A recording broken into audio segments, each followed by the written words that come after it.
Bukan, saya bersama dengan Willy Darmawan. Hai Willy. Halo, selamat malam. Ya, tadi bagi masalah gue pakai edukasi banyak Masih cerah deh. gerak gitu. Tapi untuk ya, itu harus diinvestasikan supaya nggak gue habis sama harus berjalan. Ya, selamat sore Mbak Ola, selamat sore kepada Mas Willy dan seluruh smart listeners dimanapun Anda berada. Iya.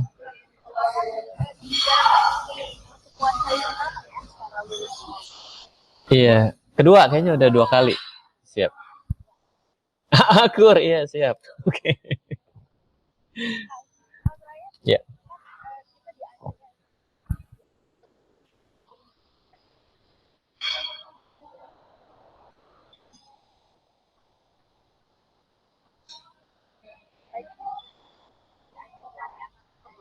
Iya.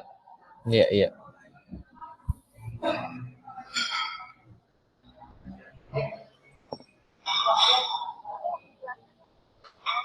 Baik.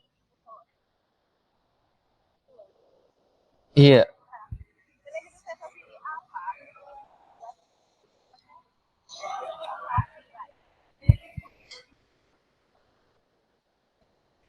Iya, baik. Jadi sesuai dengan kata-katanya manajer ya. Kalau manajer berarti kan adalah manage adalah mengatur gitu ya Mbak Ola ya, Mas Willy juga. Jadi ya tugas daripada manajer investasi adalah mengatur investasi. Nah, memang di Indonesia mungkin tidak terlalu disadari oleh masyarakat bahwa sebenarnya manajer investasi itu skupnya luas sekali. Kalau di Indonesia ketika bicara dengan manajer investasi, maka kita langsung tertunjuk kepada produk reksadana, di mana reksadana itu ya tidak jauh-jauh dari hanya mengelola saham dan juga mengelola surat utang.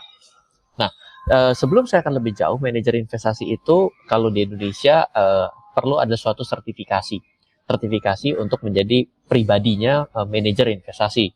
Nah, kalau misalnya Anda berminat untuk bisa mengambil suatu sertifikasi manajer investasi dan mencoba untuk bisa berkarya ataupun berusaha bekerja di bidang pasar modal, maka manajer investasi adalah satu sertifikasi yang cukup untuk Anda mulai pelajari. Jadi ada misal WPPE dan MI, itu adalah dua yang paling umum di pasar modal. Nah, itu bisa coba ke Teach Me. Teach Me itu adalah bagian dari SRO IDX Indonesian Stock Exchange. Nah, setelah Anda memiliki izin sertifikasi manajer investasi, Anda tidak boleh mengelola dana kalau tidak ada perusahaannya. Nah, perusahaannya itulah disebut dengan perusahaan daripada fund manager itu sendiri. Jadi ada pribadinya, ada manajer investasi dalam sudut pandang perusahaannya. Nah, perusahaan inilah yang harus berizin kepada OJK. Nah, jadi ketika dia sudah berizin ke OJK, maka perginya adalah ke pengaturan pengawasan pasar modal dan tentunya di Direktorat Manajer Investasi di Otoritas Jasa Keuangan, maka dia boleh untuk mengelola atau menghimpun dana. Nah, menghimpun dananya itu adalah harus diinvestasikan kepada instrumen pasar modal. Yang pertama, contohnya, misalnya dia belikan saham. Nah, ketika belikan saham, maka berubah menjadi namanya reksadana saham. Nah, tugas daripada reksadana saham itu, daripada si manajer investasi terhadap reksadana saham itu adalah tugasnya adalah mengalahkan kinerja indeks harga saham acuan. Jadi, misalnya, saya membuka sebuah manajer investasi, meski belum punya hari ini. Nanti kalau punya saya kabarin Mbak Ola. Jadi ketika nanti saya sudah memiliki manajer investasi, saya membuka sebuah produk, membuat suatu produk reksadana, namanya adalah reksadana saham. Reksadana saham itu bisa saya tawarkan, di mana saya dalam target saya adalah saya mau mengalahkan kinerja indeks harga saham LQ45 atau misalnya indeks harga saham IDX ter30 yang ada di Bursa Efek Indonesia. Nah, jadi itulah compare-nya. Jadi yang pertama kali ketika Anda berbicara manajer investasi yang paling umum di Indonesia ya reksadana. Nah, ataupun juga bisa unit link. Unit link itu yang dibeli melalui produk asuransi. Ada yang namanya unit link equity, maka itu sebenarnya adalah unit link itu saham juga, diinvestasikan ke saham, dikelola oleh manajer investasi, tapi dibelinya harus paketan sama asuransi. gitu. Nah, jadi itu contoh dasar pertama kali ketika kita mau berkenalan dengan namanya manajer investasi, Mbak Ula.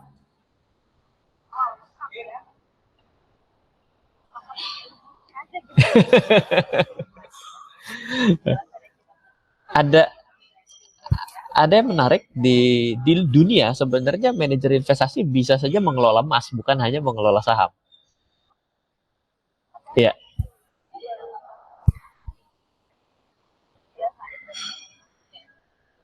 betul. Bukan mengelola Mas Willy, itu jadi manajer. Mengelola Mas, ini Mas. Gold. Ya,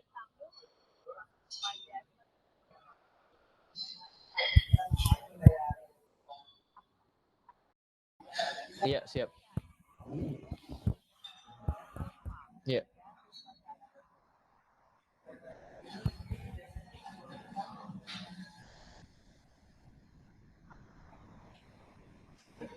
iya. Mm-mm. Terbaik termurah. Iya.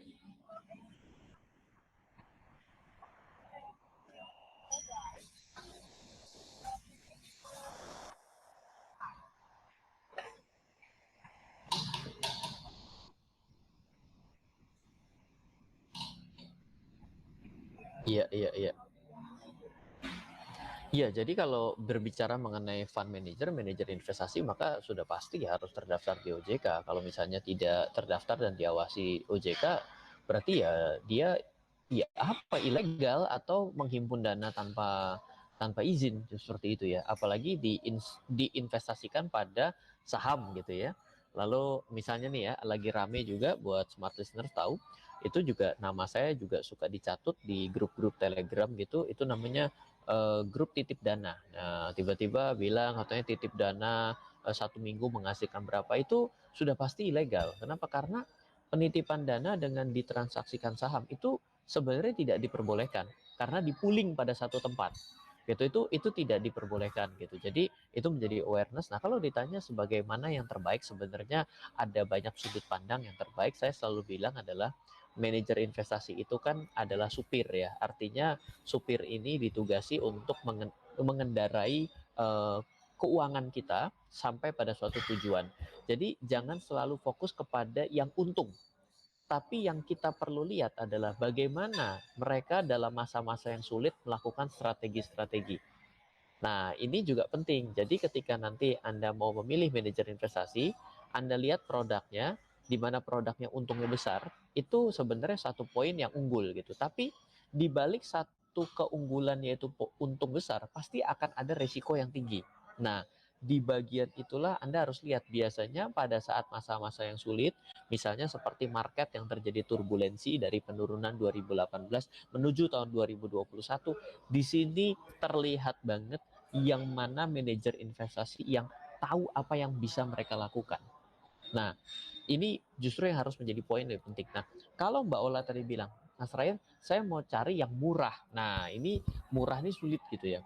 Pertama, ketika Anda berbicara dikelola pada reksadana, maka secara otomatis Anda akan terkena namanya manajemen fee. Nah, manajemen fee ini adalah biaya karena kita bayar supir. Nah, masa supir kita nggak dibayar kan nggak mungkin. Nah, itu sudah tercantum biasanya ada batasan-batasannya mengikuti kepada yang namanya prospektus. Nah, di prospektus itu Anda tinggal lihat produknya A. Kemungkinan besar produk reksadana saham mungkin antara 2 sampai dengan 4%. Kalau misalnya unit link maka akan lebih tinggi lagi, biasa bisa sampai 5%. Kalau reksadana pasar uang mungkin 1%. Nah, kalau mau yang lebih murah lagi, saran saya juga Anda juga bisa perhatikan reksadana indeks. Reksadana indeks itu nilainya kurang dari 1%. Jadi pertama adalah bisa dilihat di prospektus pada setiap produk, tapi kalau bicara mengenai murah dan mahal sebuah persentase manajemen fee, kemungkinannya akan bergantung kepada produknya yang mana. Karena dari produk itulah akan terkena fee yang berbeda-beda.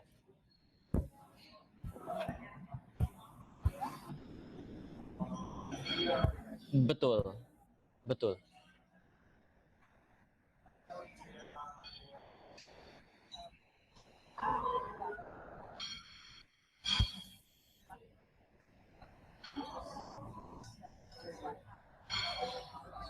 Ya,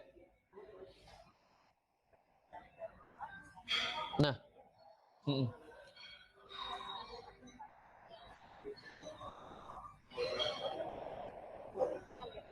Ya,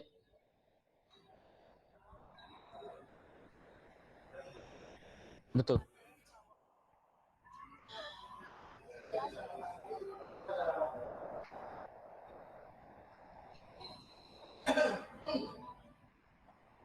Mm-mm. Mm-mm. Oh, oh iya. Oh iya. Jadi tentunya kan kita selalu punya keyakinan bahwa orang-orang ini semua juga yang investasi bukan orang bodoh gitu ya. Artinya di mana uang di situ berkumpul berarti ada keyakinan bahwa itu adalah suatu hal yang bagus. Nah, yang namanya reksadana dan juga manajer investasi itu biasanya jadi yang dikenal dengan AUM, Asset Under Management. Berarti aset under management semakin besar, ada suatu indikasi bahwa produk tersebut dan fund manager itu bisa dipercaya. Dan itu juga bisa Anda akses melalui website OJK. Jadi mau lihat produknya, mau lihat aset under manajemennya, juga mau lihat fund manajernya, itu juga bisa langsung diakses ke sana. Seperti itu.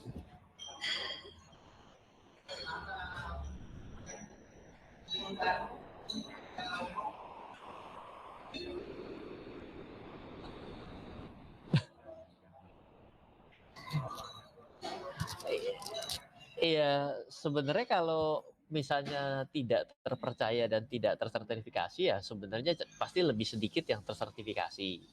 Nah, kadang-kadang kita mungkin mau flashback sedikit deh ya, tanpa kita sebutkan mereknya. Di beberapa bulan yang lalu, tiba-tiba ada sebuah akun dan juga financial planner besar, financial planner khas anak milenial dengan subscriber followernya di Instagram ratusan ribu itu dikeluhkan karena investasi saham yang dikelola oleh oleh si financial planner ini rugi. Kalau untung pasti nggak ada yang ribut lah. Kalau rugi pasti ada yang ribut. Nah, di sini baru terketahuan bahwa ada suatu praktek pengelolaan dana. Nah, ketika ada suatu praktek pengelolaan dana, ini kan akan jadi masalah. Ketika sudah terjadi kejadian, pertanyaannya, loh, kamu ngelola dana untuk dibelikan saham. Memang kamu punya sertifikasinya untuk mengelola dana? Tidak punya. Berarti secara otomatis kan jadi melanggar. Gitu. Jadi, apakah tidak terpercaya? Ya, memang memang yang namanya sebuah popularitas itu tidak bisa dikaitkan dengan kepercayaan dalam hubungannya dalam keuangan. Itu adalah sesuatu yang berbeda. Dan jangan juga berpikir sesuatu yang sudah memiliki izin secara lengkap juga yang tidak dimungkinkan untuk rugi. Ini juga menjadi sesuatu yang gini ya. Tadi waktu dengerin pertama, oh iya harus yang terpercaya. Begitu tahu ada sesuatu kejadian dari yang tidak terpercaya, kita bilang, oh iya kita harus jangan cari yang tidak legal gitu. Begitu di akhir saya katakan, walaupun sudah terpercaya belum tentu untung lah. Terus bagaimana Ryan? Kok jadi bulat gitu ya? Nah, memang kita harus tahu ya bahwa yang harus kita perhatikan adalah yang sudah memiliki izin, setidak-tidaknya dia memiliki suatu tata cara yang benar. Sama gini, ada nggak, saya yakin sekali, ada nggak di dunia ini, ada orang yang bisa mengoperasi orang tanpa pernah ikut kuliah kedokteran, sampai lulus.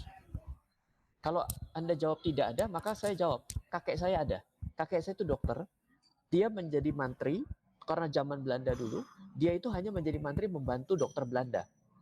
Dan akhirnya kakek saya itu tidak selesai sekolah kedokteran, tapi langsung dikasih izin untuk bedah, langsung dari Belanda. Dan iya benar dong, berarti tanpa memiliki izin lengkap, tapi ternyata bisa bedah. Ada ya kejadian seperti itu tuh ada. Dan hari ini, udah, opa saya sudah tua ya, sudah tidak praktek lagi. Tapi itu ada kejadian-kejadian seperti itu. Tapi uh, yang benar adalah ya dia harus ikut ujian praktek, bedahnya juga bedah yang mati dulu dan lain sebagainya, baru dia boleh. Tapi apakah ketika orang yang sudah memiliki izin lengkap ikut bedah di atas meja bedah meninggal dunia juga di bedah? Ada juga. Jadi kita mulai bisa hubungkan dengan sudut pandang logikanya ya. Karena saya khawatir nanti Anda bilang, ini Ryan bulat nih ngomong sore hari ini nih, kok kayaknya nggak bisa memberikan jaminan. Loh memang tidak ada yang dijamin. Investasi itu tidak ada yang dijamin. Makanya investasi namanya. Gitu. Mm-mm. Mm-mm. Betul? Mm-mm.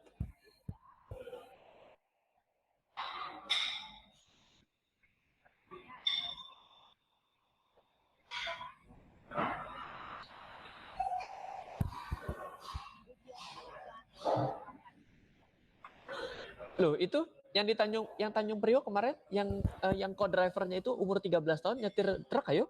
Itu nyetir keluar kota loh. Loh itu ketahuan. Coba bayangkan kalau misalnya itu kan udah pasti nggak punya SIM. Tapi nyetirnya truk pula loh. Nyetir truk itu sulit loh. Iya makanya.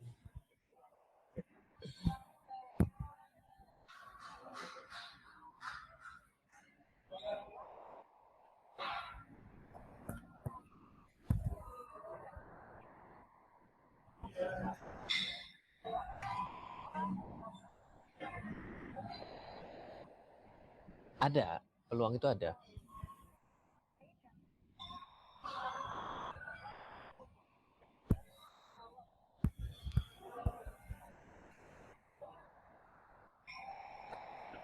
Mm-mm.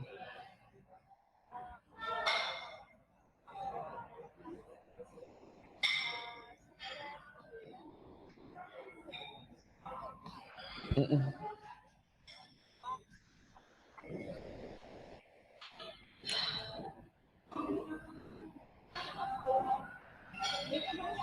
Dulunya.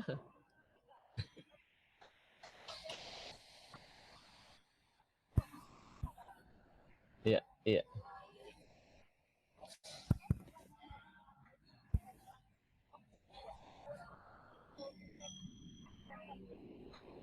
Iya.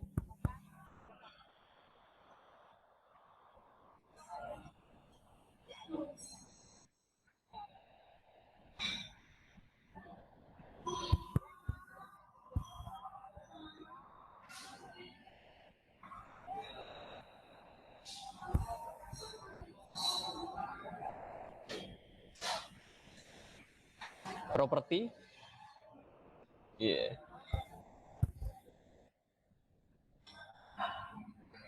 Mm.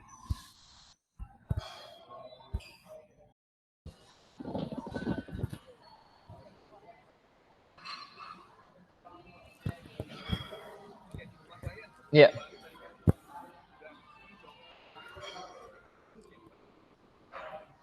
Iya. Iya. Iya.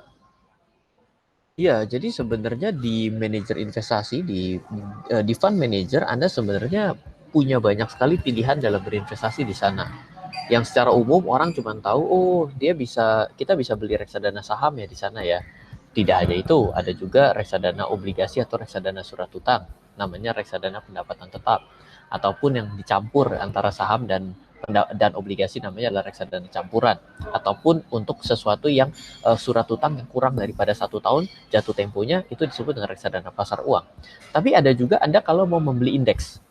Jadi namanya reksadana indeks adalah ketika Anda berpikir bahwa manajer investasi ini secara pengalaman saya kok saya lihatnya nggak pernah bisa ngalahin nggak pernah bisa ngalahin indeks saham, daripada kamu mencoba mengalahkan, lebih baik kamu samain saja deh indeks saham tertentu, saya beli saja dari kamu. Nah, itu juga bisa. Nah, ada juga yang kita sebut sebagai DIRE, dana investasi real estate. Nah, ini sebenarnya kita seperti membeli properti melalui manajer investasi. Kalau di luar negeri namanya REITs, kalau di Indonesia namanya DIRE. Jadi sebenarnya Anda juga bisa beli properti di manajer investasi. Nah, bahkan kalau di Indonesia, kalau saya salah, saya mohon maaf dikoreksi. Kita tidak ada yang namanya produk membeli emas melalui reksadana gitu ya. Nah, kalau di luar negeri kita bisa membeli ETF emas. ETF emas itu adalah seperti reksadana indeks, tapi ini adalah reksadana yang dibelikan emas.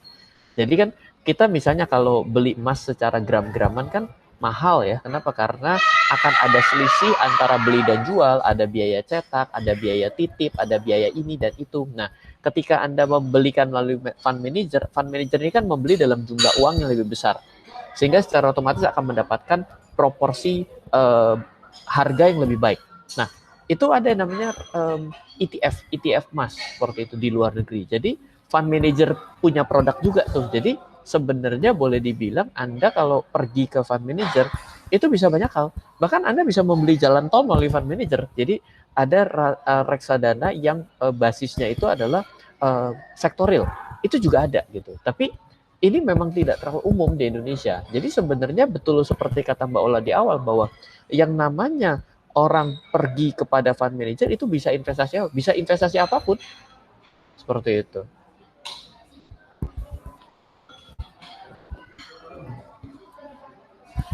Pelan-pelan. Gak bisa ngegas.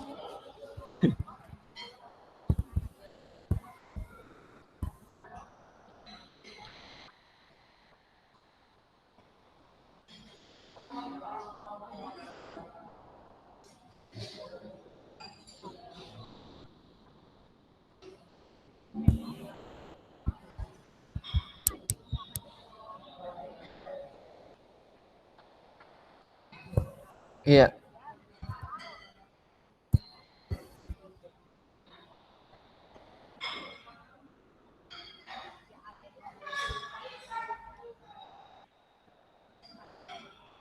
Iya.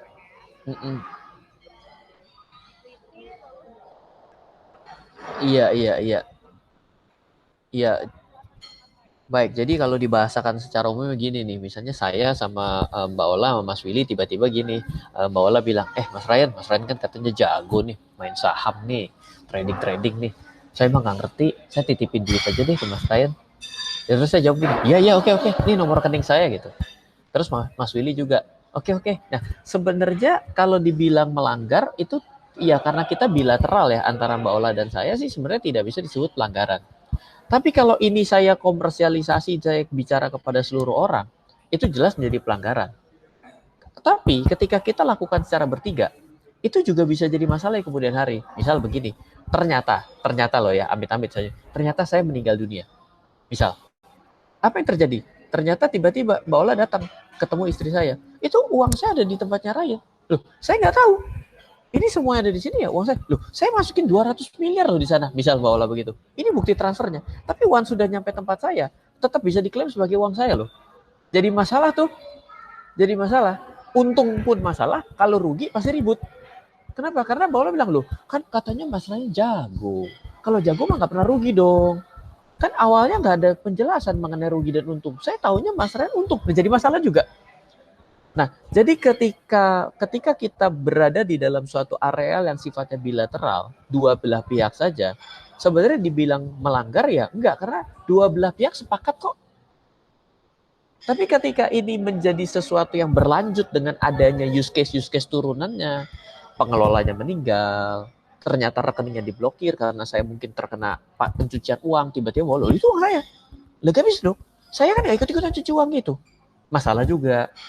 Nah, jadi hal seperti itu kalau bilateral biasanya tidak bisa lihat. Kenapa? Karena aturannya itu kita tidak kepikiran hal itu. Nah, tapi kalau di fund manager itu sudah jelas. Satu, uangnya ada di bank custody. Satu, sahamnya ada di custodian central effect. Artinya di bank custody itu tidak nyampur dengan uangnya si manajer investasi. Manajer investasi itu cuma terima manajemen fee-nya saja yang ditransfer ke rekening dia. Uangnya tetap ada di tempat yang dipisahkan. Tercatat bukan di tempat saya, tapi dicatat oleh bank. Banknya pun adalah bank-bank yang besar di Indonesia. Dan banknya itu pun hanya sebagai tempat titip. Bukan sebagai uangnya milik bank. Jangan lupa loh, kalau kita menabung dan kita habis itu ngutang, itu ada di dalam laporan keuangan bank tersebut. Tapi ketika kita menjadikannya sebagai di bagian bank custody, maka uang kita itu tidak dalam suatu pencatatan yang menjadi aset bank. Sehingga andaikan fund manajernya sayonara goodbye, andaikan banknya pun goodbye, uangnya tetap bisa dipisahkan atas milik Mbak Ola, atas milik Mas Willy, atas milik Ryan. Dan sekaligus asetnya, sahamnya, obligasinya masih bisa kita klaim. Itu satu lembar dari 1000 lembar itu punya saya loh di custody.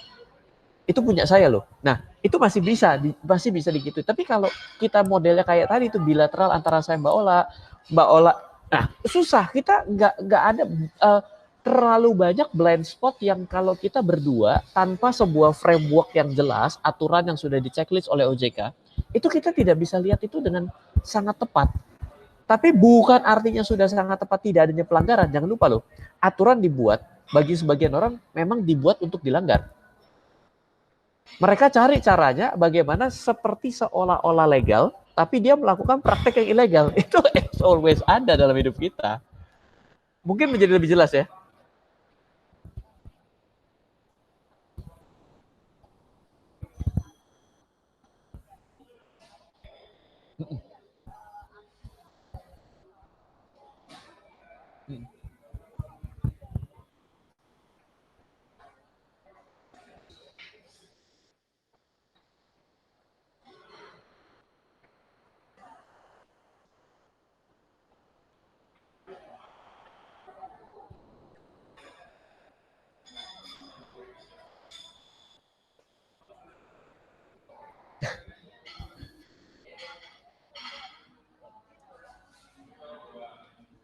Iya, ketika udah berpindah ke rekening saya secara tidak langsung menjadi suatu hak saya loh. Uh-uh.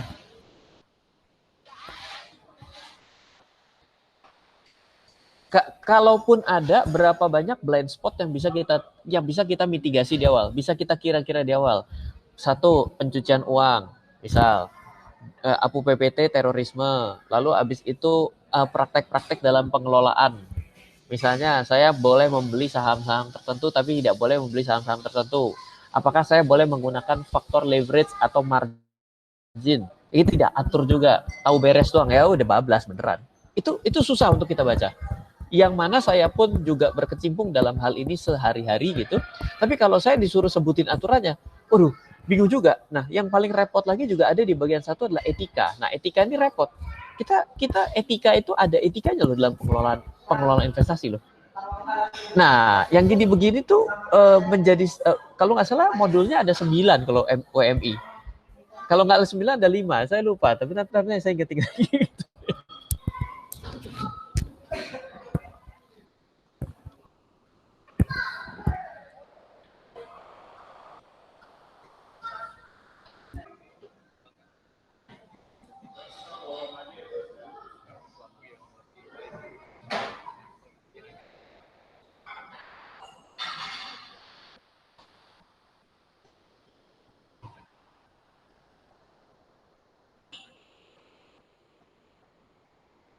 Iya, kalau misalnya kita itu berbicara atas nama perorangan, sebenarnya itu sudah ciri-ciri yang tidak tepat ya. Kalau titip-titip uang untuk di tradingin, diinvestasikan itu sebenarnya sudah salah.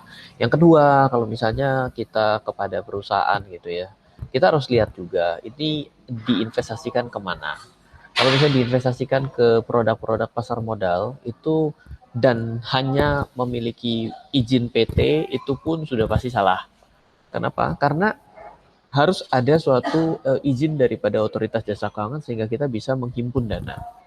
Tapi kalau misalnya Pak, kalau saya ini ternyata investasinya ke properti bagaimana? Nah, ini lebih jauh sekali gitu ya.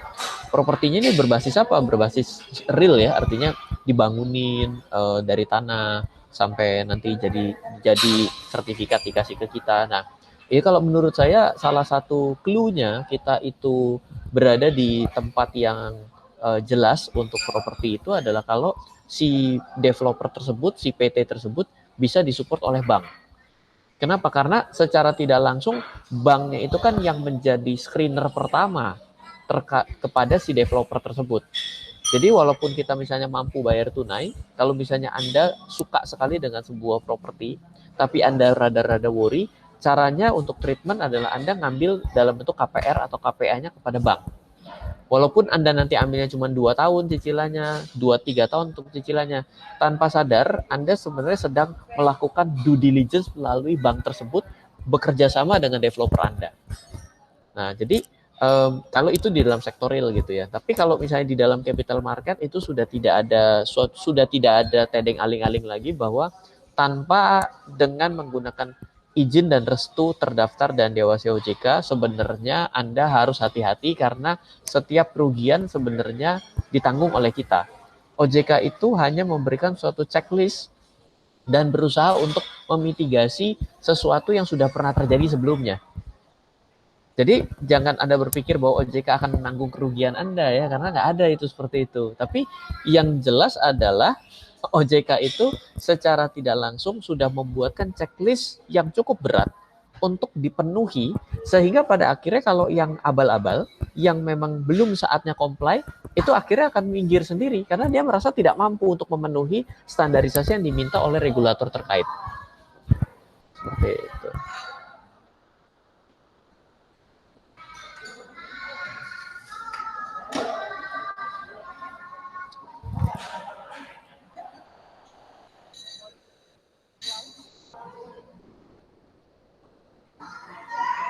Iya.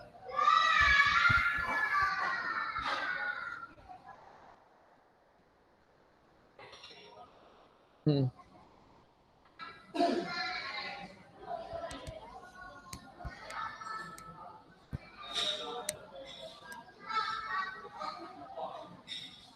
Hmm. Hmm.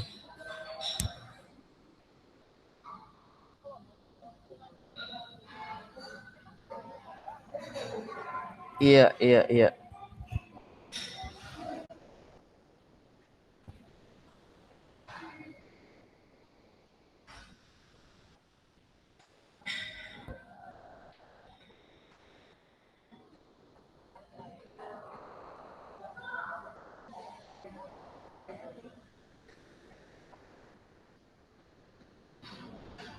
Iya.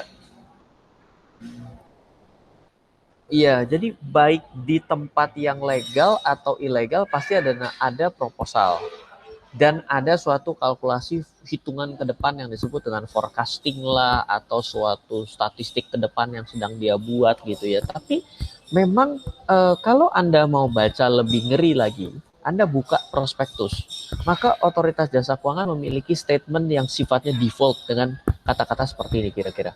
OJK tidak memberikan pernyataan menyetujui atau tidak menyetujui atas proposal ini. Tidak juga menyatakan benar atau cukup informasi dalam proposal ini. Setiap pernyataan yang bertentangan dengan hal tersebut adalah perbuatan melanggar hukum. Jadi bisa dikatakan kalau kita ngomong gini, OJK tuh nggak mau tahu isinya ya. Lu baca sendiri. Kalau lu rugi, lu ngerti ya. Lu salah baca atau lu emang nggak baca gitu. Kalau mau ngomong kasar gitu ya. Jadi dengan kata-kata yang sudah sebegitu kasarnya, itu sama seperti Anda sedang membaca billboard di sebuah iklan yang saya juga bingung dia ngiklan atau lagi ngejelekin diri sendiri. Merokok dapat menyebabkan kanker, gangguan impotensi dan gangguan janin. Nah kalau beli, jadi boleh dibilang, mohon maaf loh ya, saya harus agak sedikit kasar, investment tuh sama seperti itu. Tapi sudah ada suatu frameworknya. Loh, kalau gitu ngapain kita investasi, Ryan? Kalau memang ada rugi. Nah, jadi flashback mundur. Kan orang itu kalau dengerin saya ini bukan motivator, ini saya demotivasi. Jadi tiba-tiba kadang-kadang termotivasi, kadang-kadang gue jadi siut nih. Iya, jadi gini, ada kata-kata yang menarik ya, yang saya suka dari Pak Tongam. Pak Tongam adalah Ketua Satgas Waspada Investasi. Dia bilang gini, pahami resikonya, baru kita bisa menikmati hasilnya. Jadi Anda itu sebenarnya melihat semua proposal itu yes bagus, tapi Anda punya justifikasi nggak terhadap proposal itu ke depan seperti itu atau tidak? Ketika Anda menyatakan, saya emang nggak mau tahu semua ini proposal ini saya nggak benar. OJK udah bilang, semua kebenaran itu kita nggak tahu loh ya. Jadi kalau misalnya sampai itu salah, lu jangan minta tanggung jawab. Ya kan tadi minta ada pertanggungjawaban kan? Itu nggak ada. Tapi kalau kita paham apa yang tertulis di sana, kita lihat secara best practice-nya masuk akal, dan Anda mau investasi, boleh. Kenapa? Tidak semua semua penawar investasi bagus, dan tidak juga semua penawar investasi buruk. Anda memang harus mulai dari yang sederhana. Pada akhirnya, bottom line yang saya mulai adalah mulailah investasi dari sesuatu yang paling sederhana. Tidak bisa mulai dari sesuatu yang langsung kompleks. Anda nggak ngerti yang namanya reksadana berbasis properti, dire. Tiba-tiba Anda beli. Anda pusing juga. Tapi kalau misalnya, saya nggak ngerti, saya ngertinya emas, Ryan. Kalau emas, saya ngertinya sawah, Ryan. Di sebelah rumah saya ada sawah. Saya punya follower Instagram bilang, ini saya ngertinya sawah, Mas Ryan. Gimana? Waduh, Mas, saya prinsipnya nggak ngerti sawah. Mas Ryan, tapi kalau yang sawah itu enak loh. Ketika ada orang yang menjelang Lebaran, itu saya bisa ibaratnya pinjemin uang, nanti dia kelola, nanti bagi hasil, nanti pelan-pelan dia lunasi. Lah dia lebih ngerti dari saya nggak ngerti. Jadi investasi apapun adalah sesuatu yang paling sederhana yang Anda bisa kalkulasi risiko dan keuntungannya dari versi Anda.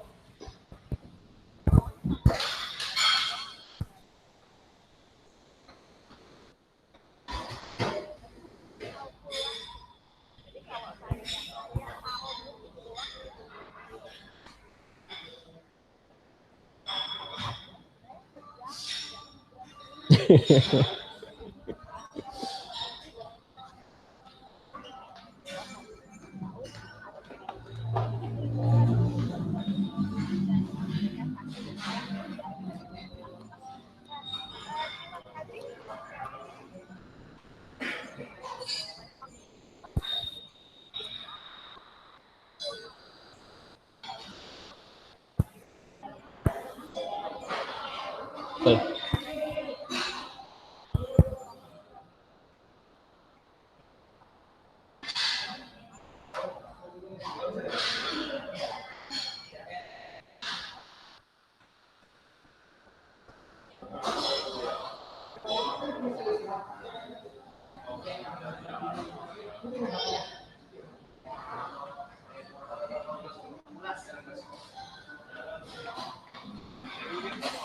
Dan saya Ryan Filbert. Dadah. Halo, terima kasih sudah menyaksikan video di RF Channel on YouTube. RF Channel adalah channel edukasi untuk kita secara bersama-sama belajar dan mendapatkan aktualisasi mengenai investasi, keuangan, dan bisnis bersama saya, Ryan Filbert, dan tim. Add nomor WhatsApp saya di 0895 07 08 0789 0895 07 08 0789. Download aplikasi MyRF di Android atau iOS untuk mendapatkan artikel dan tema-tema khusus mengenai edukasi investasi, keuangan, dan bisnis pada aplikasi MyRF sekarang juga. Setiap bulan, saya bersama dengan tim memiliki kelas, mulai dari belajar trading dengan analisa teknikal, yang strateginya bisa Anda terapkan pada seluruh market, mulai dari saham, forex, hingga cryptocurrency, atau kelas investasi saham bernama Fundamental Camp.